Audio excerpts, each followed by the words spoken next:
What's up, guys? Hope you're doing well. Today I want to respond to this video. This video is 4 years old, but I wanted to make a video about this. I'm Protein Man. I need to talk about protein, of course. And I want to give you my opinion on the matter. So with that in mind, I'm going to give you a brief rundown of this video.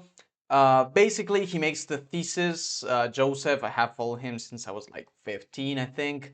And when I was keto, carnivore, I was like, damn, his videos are really good and very insightful. But once you start reading about nutrition and, well, I got my bachelor's degree in food science and I'm like getting my doctorate in food science, you start to realize that there are a couple of flaws in his argumentation. So I'm going to point those flaws out for you guys so you can properly understand nutrition and don't fall for agendas, because Joseph seems to have this agenda of pushing animal-based eating. It's his own philosophy or way of eating, but that doesn't make it correct. So I'm going to drink some Pepsi, not sponsored by the way, I wish. And I want to give you a brief glossary of a couple of things you need to understand. Essential amino acids are amino acids that you need to get strictly from your diet because you cannot synthesize them by yourself. Then you have conditionally essential amino acids, which depend on your health condition. And then you have non-essential amino acids, which, and in the essential amino acids, you have the 9, histidine, isoleucine, leucine, valine, phenylalanine, threonine, tryptophan, um, methionine, and I'm missing one. Is it lysine? I think that I didn't mention. Um, so yeah, those are the 9, and usually for specifically methionine and phenylalanine, cysteine gets added to methionine because they're both sulfuric amino acids, and tyrosine gets added to phenylalanine because they're both aromatic amino acids. And the reason to why, even though those two are not essential, get added onto or grouped together with their essential counterpart is because increasing the intake of one lowers the demand for the other, so they balance each other out, sort of. So it's good to group them together to make calculations. With that in mind, I also want to mention how amino acid requirements are made, because you hear a lot about complete protein, incomplete protein. Basically, they made a scoring pattern in 2007, taking different demographics, and via a method called the indicator of amino acid oxidation, they determine the amino acid requirements. Now, there are a lot of critiques for that specific method for determining the requirements, which is a whole rabbit hole in itself. But they used that method to determine the requirements, and then they adjusted that for a specific maintenance protein intake of 0.66 grams per kilogram. So for me, I'm 70 kilograms. I would need to intake 47 grams of protein per day, which is negligible.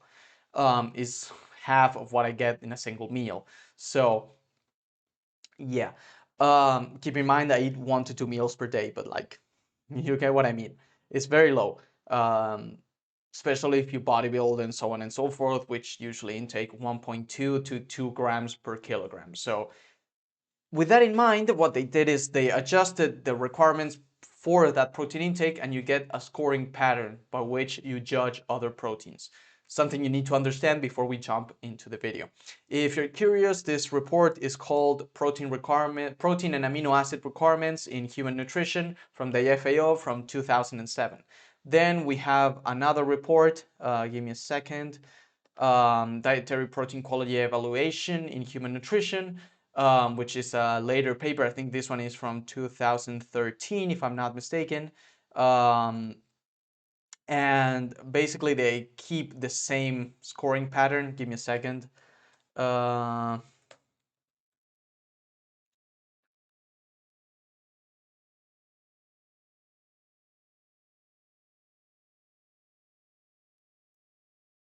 Yeah, this shit's very long.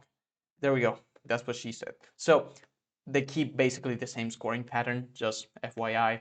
So with that in mind, let's start off with the video, okay? I'm putting it at 2 speed. Feel free to skip or to watch the original video, which I'm going to link down below. Protein is not protein. For example, did you know that 30 grams of protein from one food could build less muscle than 30 grams of protein from another food? Or in a person who requires a minimum of 50 grams of protein a day for healthy body function, 50 grams of protein from this would not actually meet their protein needs. This is So, starting off, is 30 grams of protein from collagen the same as from whey protein? No, because protein outside of the nitrogen intake is mostly composed or is mostly determined its value by the amino acid profile and how much of that you absorb. So collagen is very poor in terms of essential amino acid content. And whey protein is one of the best protein sources out there. So 30 grams of each is going to be they're going to have a very different effect on you. So important because the body requires protein for all kinds of things to stay healthy, anything from building bones to making hormones. And data from NHANES suggests that 40% of Americans aren't even hitting their minimum protein requirements. Okay, so how can 30 grams of protein not be 30 grams of protein? Well, we absorb and utilize certain proteins better than others. There's a scoring system called DIAS, recognized by the FAO, that tells you the quality of a protein.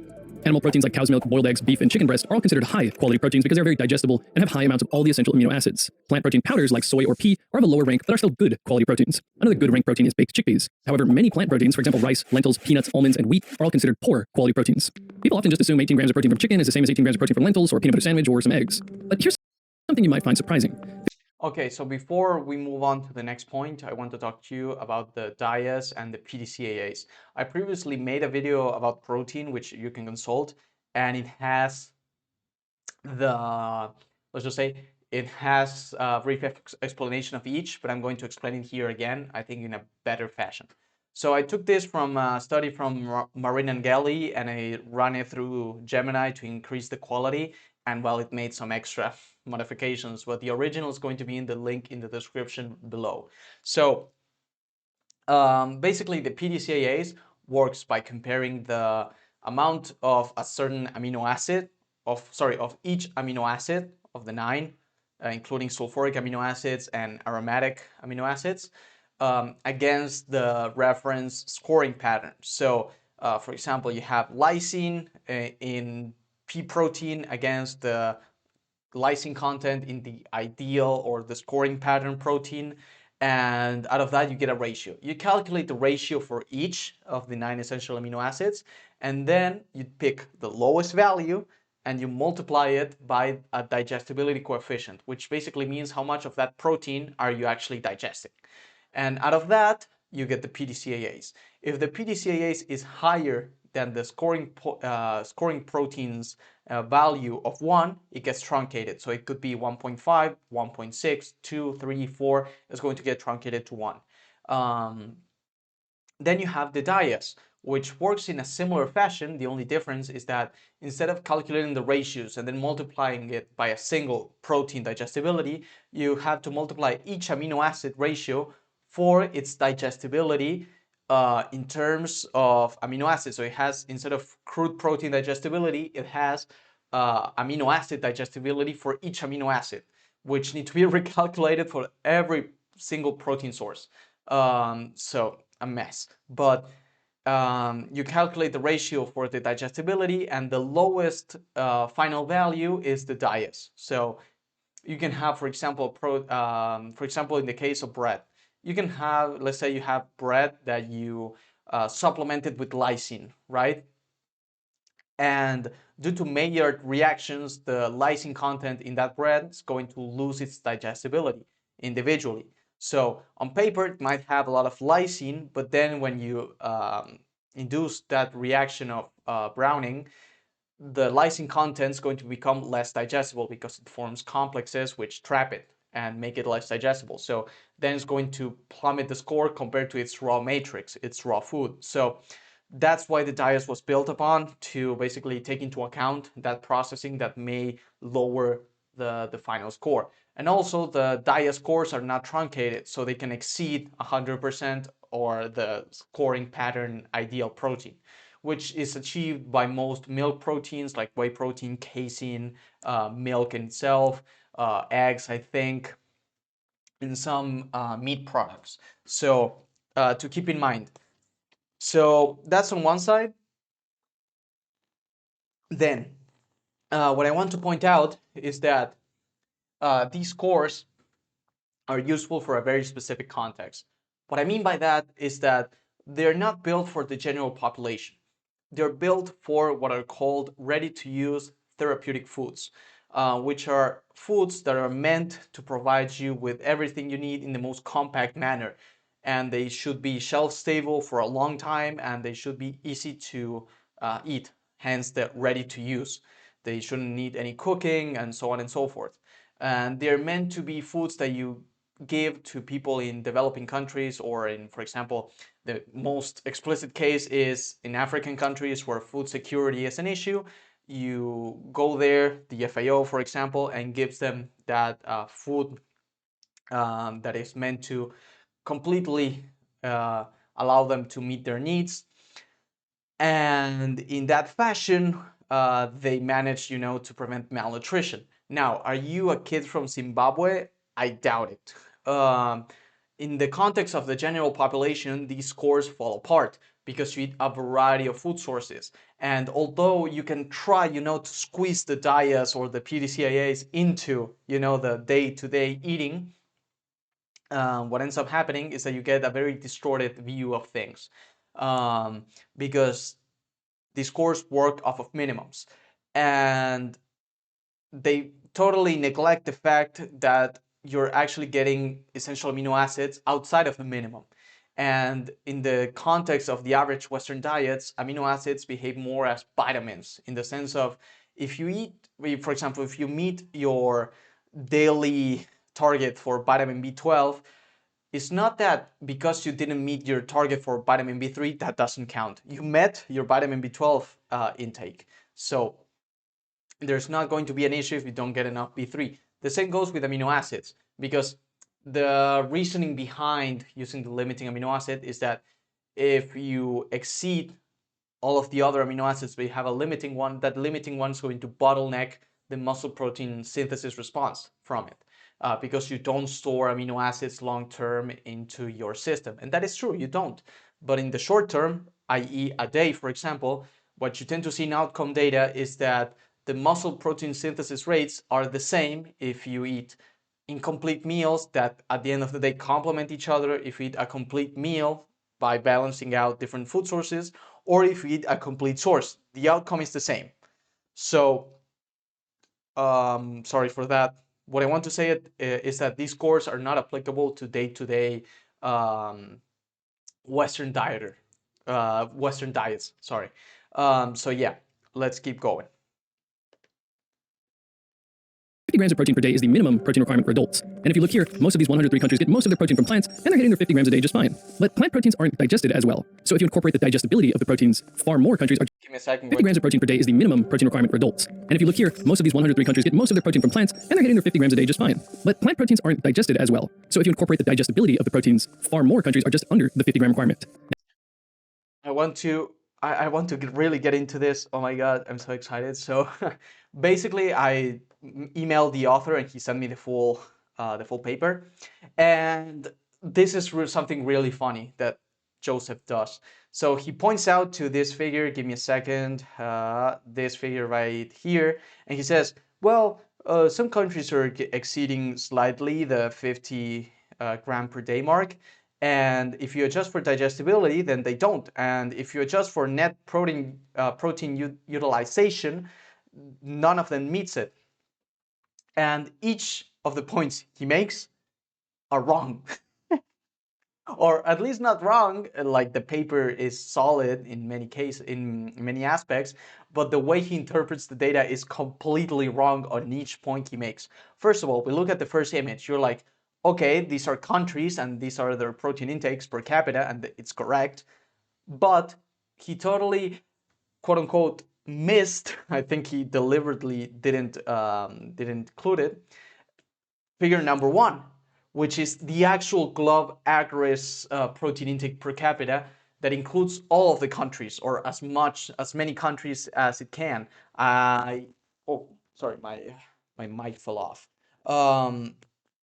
So you look at this graph right here, and you see that in actuality, most countries actually meet and even so, very much so exceed the protein intakes.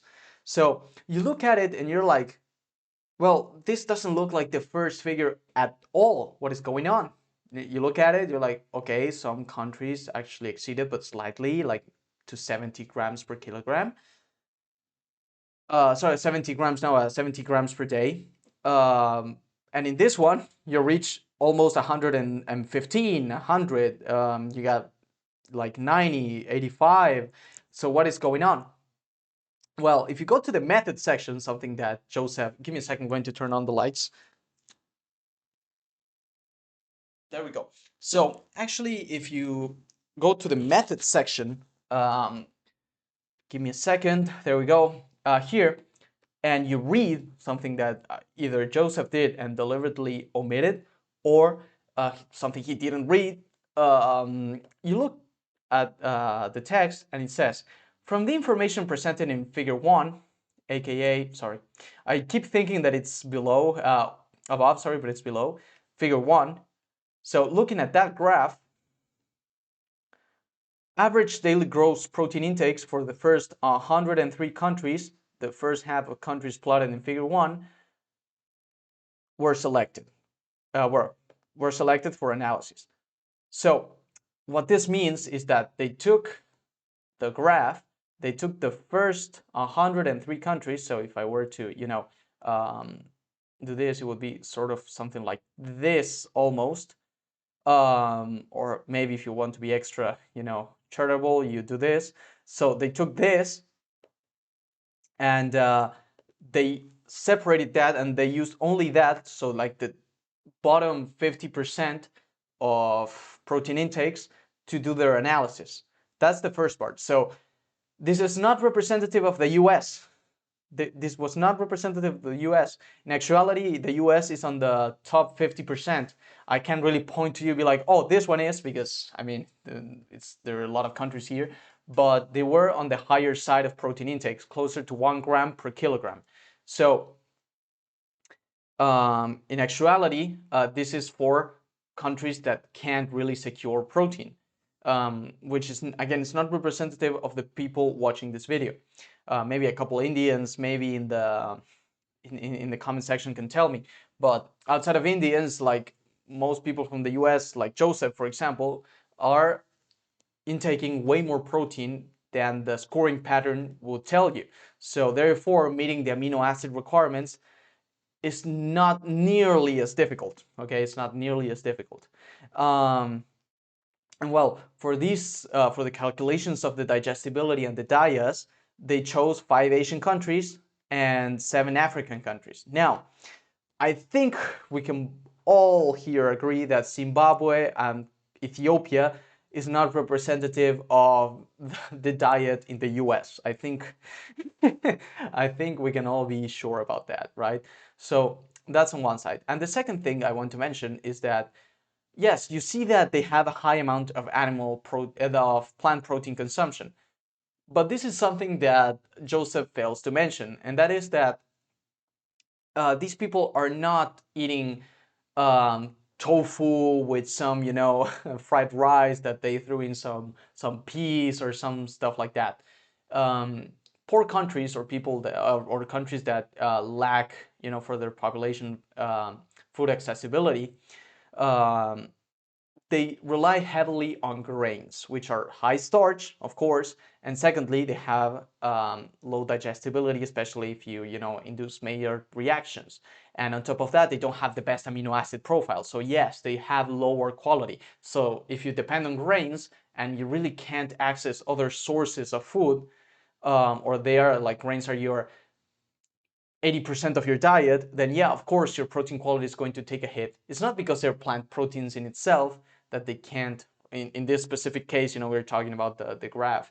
It's not that plant protein itself is preventing them from hitting their nutrient, their protein goals, is that they heavily depend on grains for their sustenance. So at the end of the day, what ends up happening, and this is something you can see on the supplementary material, even so, like you can see that it's not a big hit in terms of, well, at least on Asia, on on African countries, you do see a big difference in terms of digestibility, but that is mainly because they depend on grains again. So going back here, because they depend on grains, their protein quality is lower, but they're not choosing to be plant-based. They're forced to because they can't eat any other thing, and they're eating very poor sources of protein, whether they're plant or not. Like that's something very separate. And using net protein utilization, they're not using this. They're using protein utilization as defined by the DIAS, basically. Um, I think it's a mistake because you can't really average the DIAS value. You need to recalculate all the amino acid profile to get the average amino acid profile and the average digestibility. Enough of that, calculate the average DIAS for the country specifically, which is not feasible. Like they tried to do this in the supplementary material, but I think that at the end of the day, what they end up doing is they just average DIAS, if I'm not mistaken. So something to keep in mind. The DIAS is representative of solely depending on protein sources, but unless you're willing to recalculate for every single meal you have the DIAS, which there are tools out there for that. I think the Meal Protein Quality Score and the Vegan Protein Quality Tool are available for you to do that. Outside of those two, the DIAS is not feasible to be used to calculate protein quality across different countries. I think that's a mistake on the paper's part, but that's just my own opinion. But overall, I'd say that the way to summarize what I want to say is that Joseph took a paper, he misrepresented it, he missed the point of the paper entirely, because what the paper is pointing to is, hey, if you want to achieve food security, what we need to do is also contemplate protein quality such that the population is getting enough utilizable protein. That's the point of the paper. What Joseph is pointing to is, oh, look, we're not here in the US where we eat twice the amount of protein that is recommended. We're protein deficient because look at this graph on Zimbabwe. It's like he's purposely misrepresenting the data on this paper. He's completely ignoring the first graph, and he's basing his conclusions of countries that have food security issues. So this is definitely not an argument in his favor, especially knowing he's using the DIAS as the metric by which to evaluate protein quality for the Western diet, which is very dumb because if I'm not mistaken, I think in the 2007 report, they mentioned that the PDCAs is not applicable for the general population. So keep that in mind. So let's go back. Now, if you account for the fact that many plant proteins don't provide enough of one or more of the essential amino acids, and therefore that protein can't be fully utilized, then it turns out that none of these 103 countries are hitting the 50-gram protein requirement. Now, these countries could certainly hit 50 grams of utilizable protein by simply eating a lot more plant protein. In developed countries, we simply eat a bunch of protein in total, so this is less of an issue. But research suggests that protein quality may still matter. In a study looking at height of men in 105 countries, they found that in developing countries, the height of men correlated with protein quantity. Unsurprisingly, the challenge in developing countries is having access to enough protein. However, in developed countries where people eat plenty of protein, the quality of the protein they were eating is what mattered for height. Something I want to mention about this, I'm not very well versed into the methodology they used, but what I can certainly tell you is that if you have poor people that are going to be depending more on grains, even on developed countries, income is heavily associated with your ability to meet your nutrient target demands, basically, or your nutrient requirements. So what I want to get at is that it's not that eating plant protein makes you shorter because it's not utilizable. Is that people that consume higher amounts of plant protein consume higher amounts of plant proteins because plant proteins are cheaper, especially grains. So people that have less of an income are less able to secure nutritious food because they overly depend on flours, on grains, and in some extent legumes, but they are not able to have a variety of food sources to meet their target demands, and therefore are in a state of malnutrition, which could lead to being shorter, i.e., people that can't afford nutritious food are under malnutrition. Surprise there. It's not a protein thing, it's a, again, it's a food security thing. So basically, this is speculation from my part. I'm not versed into this type of analysis, and I don't think Joseph is either. He's just reading the conclusions. So I can't really make a proper critique of the paper, but I think this is the likelier option because animal protein was heavily correlated with higher incomes. This is something that I saw on the paper. 15 public schools in Brooklyn will be instituting Meatless Mondays. Let's hope Mayor de Blasio at least adds an extra soy protein shake to lunches on Monday, especially considering another March 2021 study looking at 187 Polish children found that children not eating meat, a high-quality protein, were 3 centimeters shorter and had weaker bones. So in this case, I think it's more of the same. This is just my own opinion. People that rely more on grains and stuff like that and are not, able to consume higher amounts of more expensive products that they tend to be more nutritious, are going to experiment, some problems. And on vegan diets, you need to properly plan your meals, and I'm not going to go around that. And it could lead to some deficiencies if you don't know a thing about nutrition. It's very basic what you have to do, and you can take supplements, but if you don't do that, then you can stumble upon a lot of issues, which might be reflected on this paper. Protein quality comes down to amino acids. We don't just need protein, we need all the 9 essential amino acids that protein source provides, and they each have important functions. Just to name 2, leucine is a very important amino acid for muscle growth, and tryptophan is a precursor for making the hormones melatonin and serotonin. So DIAS scores are considering how much and how absorbable the essential amino acids in a food are. Yes and no. What it measures is how dependable that protein source is as a sole protein source for ready-to-use therapeutic foods. Basically, that's how it defines protein quality.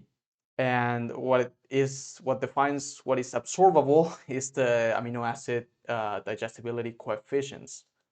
Here's an easy example. Say you're trying to gain muscle in the gym. Both leucine and essential amino acid content are important for that. Soy and pea protein powders do have a decent amount of well-digested amino acids, but still to match the leucine content and essential amino acid content of 25 grams of whey protein, you need 40 grams of soy protein or 38 grams of pea protein. Or 25 grams of corn protein, or 25 grams of potato protein, maybe a little bit more. In terms of raw leucine content, okay, corn is very high on leucine. It's lower on EAAs overall, but it's higher on leucine. And you can always enrich pea protein with leucine, like most plant protein blends or blends, which might include also leucine fortification.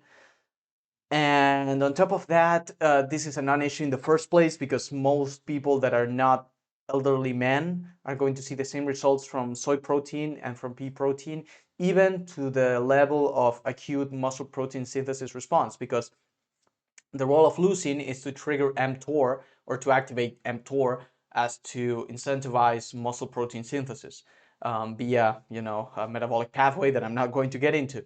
But in younger people, you tend to see that plant protein and animal protein are basically the same in terms of results if the quantity is high enough. If I give you 5 grams or 10 grams of each, for example, whey and pea protein, you're going to see differences. Yeah, but if you consume them in the scoop measure, so 20 to 30 grams, maybe a little bit more, there's no difference. There's no difference. And this is something I recommend you, this author. Let me find, here we go. Pincares. I actually talked with this guy on a video call. He's very chill. And basically he repeatedly tests different protein sources. Let me see if I can find it. In this one, for example, he tested corn protein, 30 grams of corn, 30 grams of milk, and a blend of 50-50 of each, and no differences were found. That's the first thing. The second thing is that this was on young people. Young people react similarly to plant isolates and animal sources of protein. So something to keep in mind. This is corn. There we go. As you can see, there's no difference between pea protein and milk with no significant differences. This is because in younger people, they don't have what is called anabolic resistance, which is shown in older individuals, as in the study of Gorison, which is a friend actually and like a colleague in the research group of Pincares.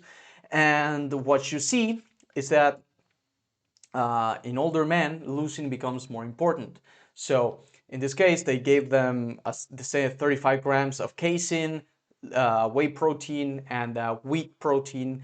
And only when they gave the same amount of wheat to match the leucine content of whey was the wheat protein able to produce the same amount of muscle protein synthesis. So in summary, unless you're 70 years old, leucine is not as important as you think. And if you are 70 years old, you can either buy high leucine corn protein, I don't know if it's available in the US, or you can supplement your protein powders with leucine if you're vegan, because if you're vegetarian, you can just intake whey protein isolate. Or what you can do alternatively is buy a soy protein isolate, for example, or pea protein isolate, and just have 2 scoops instead of 1, or 1.5 scoops, and that's going to fix the issue. So, a non-issue in the first place. This protein quality issue may be why this study found that women not eating meat have less muscle mass than women who do eat meat, even though they ate the same total grams of protein.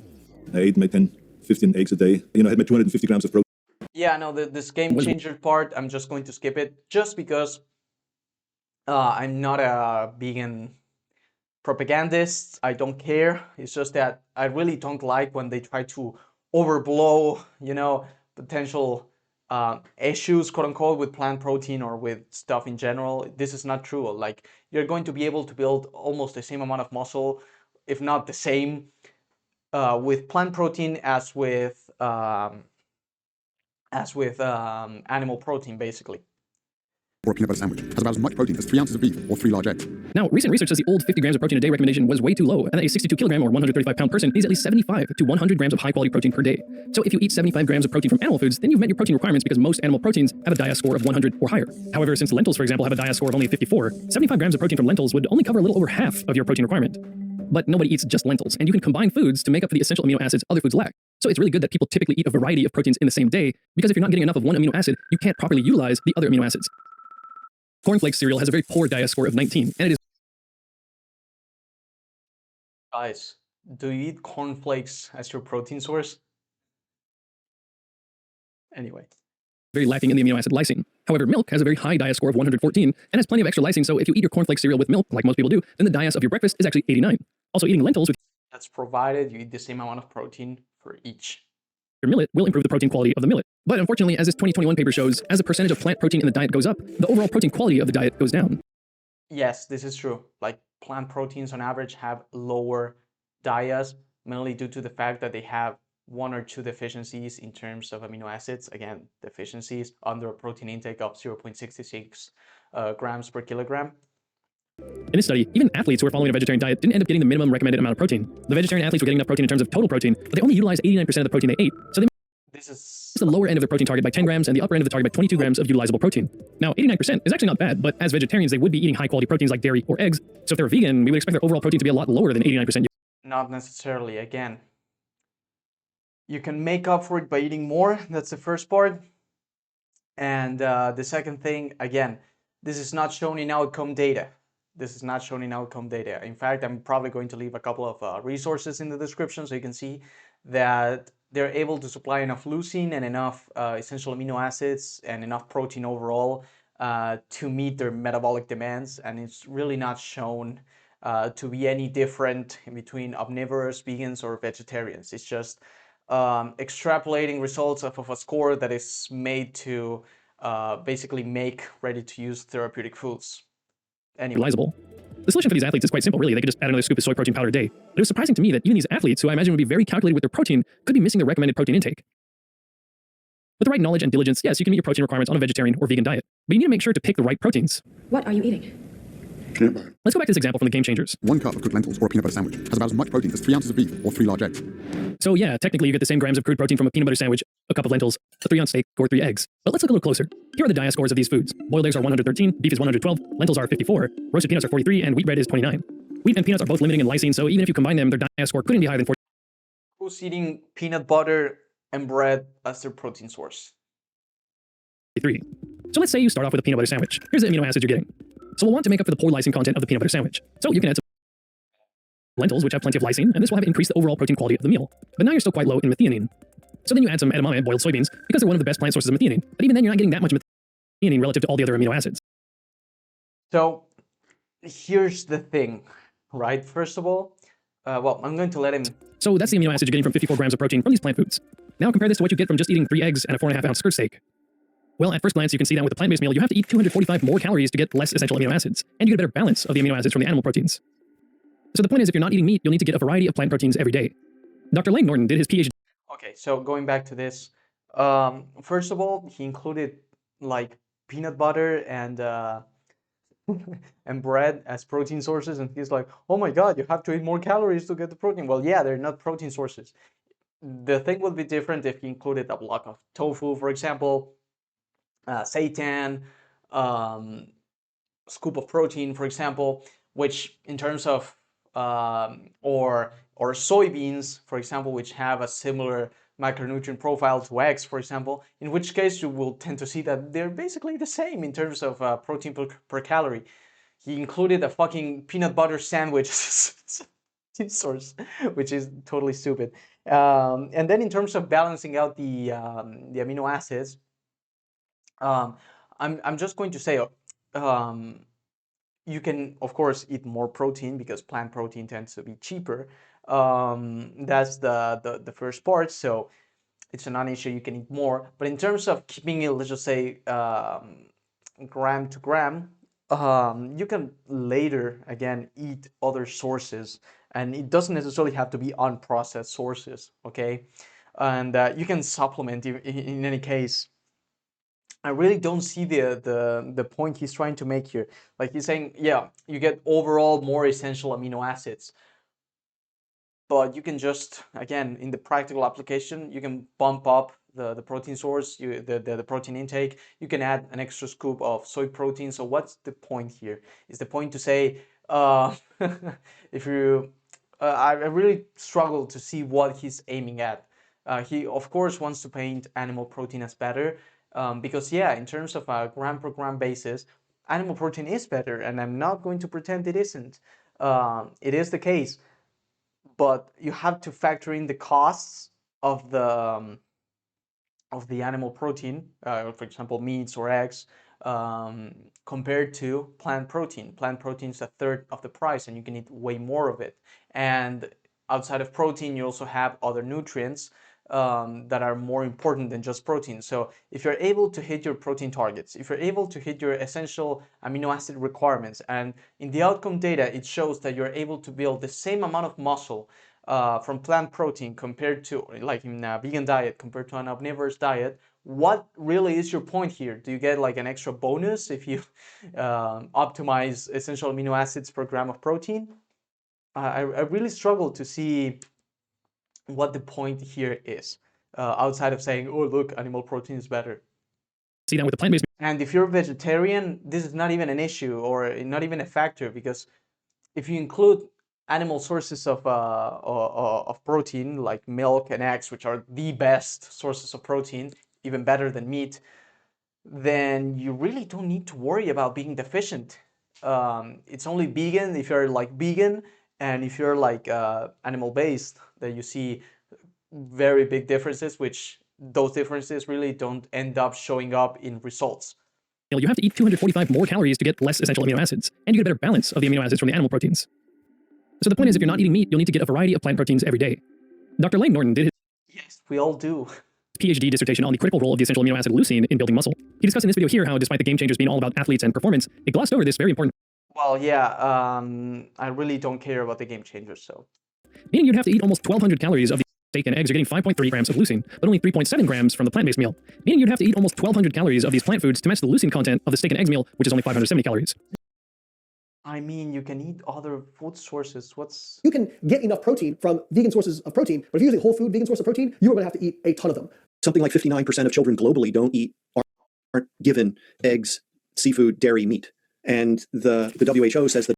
Well, this is not really relevant. Again, they're talking about like more food security. You're not a kid in Zimbabwe or in Afghanistan. You're a muscular man probably watching this in the US.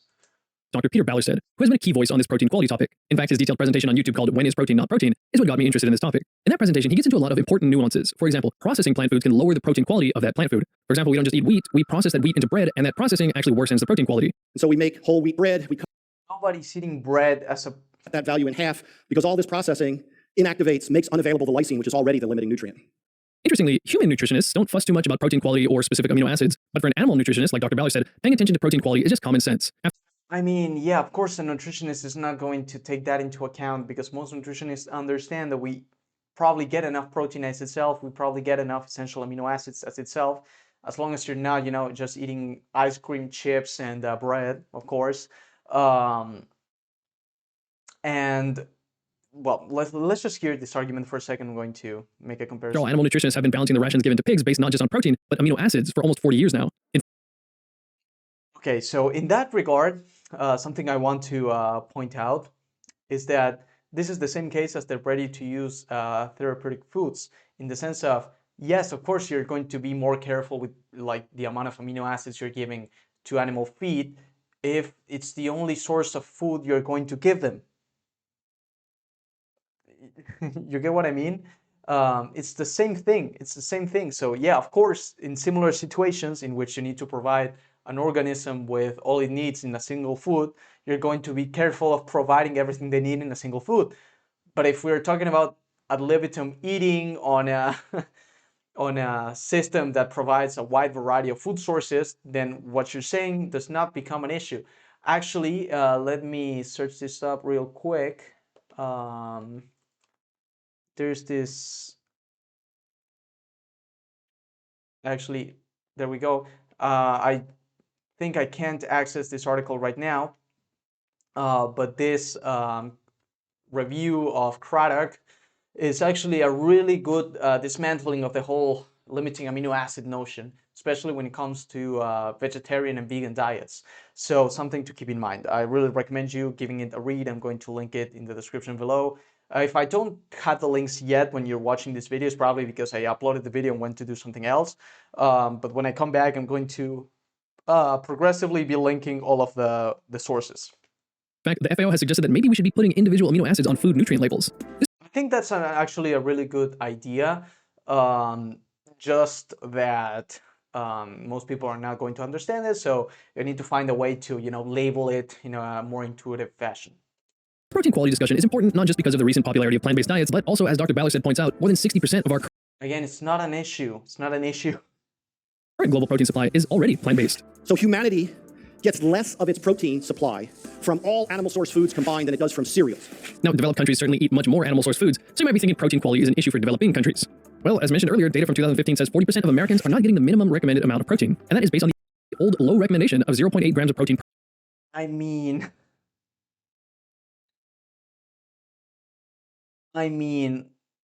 I'm just I'm just going to say that the American diet is not, the standard by which we should be judging this.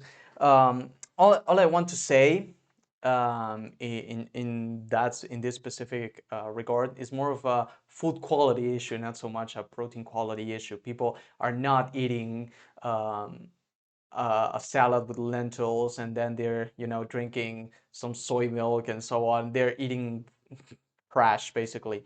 Not trash in the sense of that the food is poison, but they're eating very protein diluted foods like chips, fast food. And there's nothing wrong with eating fast food in itself. It's just that if that's your main source of food, fast food, junk food, at the end of the day, what you end up is that you are not able to meet your nutrient targets. That's basically it. 15 says 40% of Americans are not getting the minimum recommended amount of protein, and that is based on the old low recommendation of 0.8 grams of protein per kilogram body weight. But as we discussed, I mean, I wouldn't use for the US specifically with their obesity crisis per kilogram of body weight metric. I would use per lean mass or per height, just because they're so fat. No offense.